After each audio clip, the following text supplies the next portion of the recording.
there were, and I know you were watching the games over the weekend, a number of incidents that would have been sorted out by VAR. 2 at your old club, Aston Villa, 2 at Liverpool, another one at Manchester City where Omar Marmoush is still asking some big questions. What are your thoughts on VAR? I think it's here to stay, and I think we should keep it. I just think we should get better at it. And by getting better at it, I think you should have someone in the VAR or experts at VAR, not the referees on their day off going back into Stockley Park. So I would keep it. I really would. I just think it just shows. I think it was a great weekend for the people making the decisions regarding VAR, because they see, told you. You know, these glaring mistakes what really should have been made on field by the referees. But I just feel like the refereeing is getting a little bit lazy. They're almost forgetting the FA Cup. There's no second chance here. So then decisions were made, and they got. I mean, some of them were just mind-bogglingly wrong, in my opinion. So they need to get it better. But I think it's here to stay. So there's no. We all love the FA Cup or the Championship when a goal scored and you can go and celebrate, and it's taking that away from the game.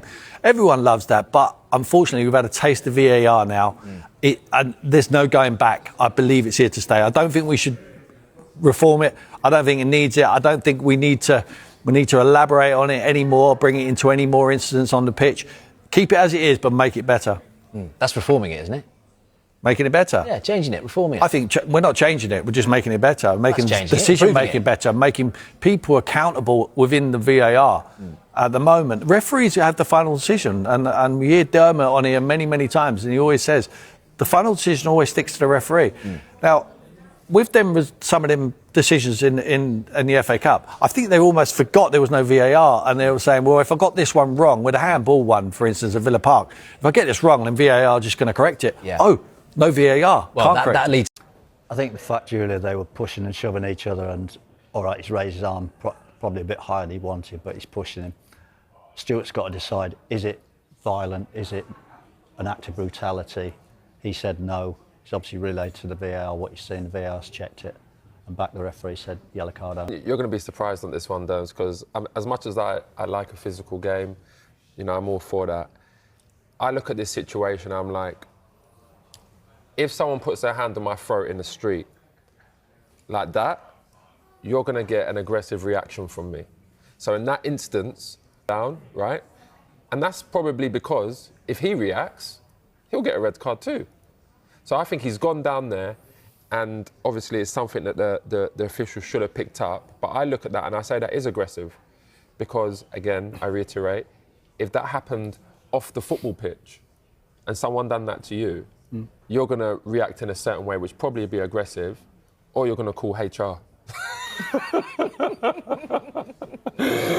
I can look after myself. The football world was thrown into chaos after a dramatic VAR intervention overshadowed what looked like a brilliant goal from Casemiro. The midfielder thought he had given Manchester United a crucial breakthrough, celebrating passionately as the crowd erupted, but the joy was short-lived. Moments later, the referee signaled for VAR review, and tension filled the stadium. Replay showed a possible foul in the build-up, but opinions were instantly divided. Fans, pundits, and even former referees questioned whether there was enough contact to overturn the goal. So happened. Did Thomas Bramwell, in terms of common sense, get it right? Common sense, you can't have that as a ref, you should know that.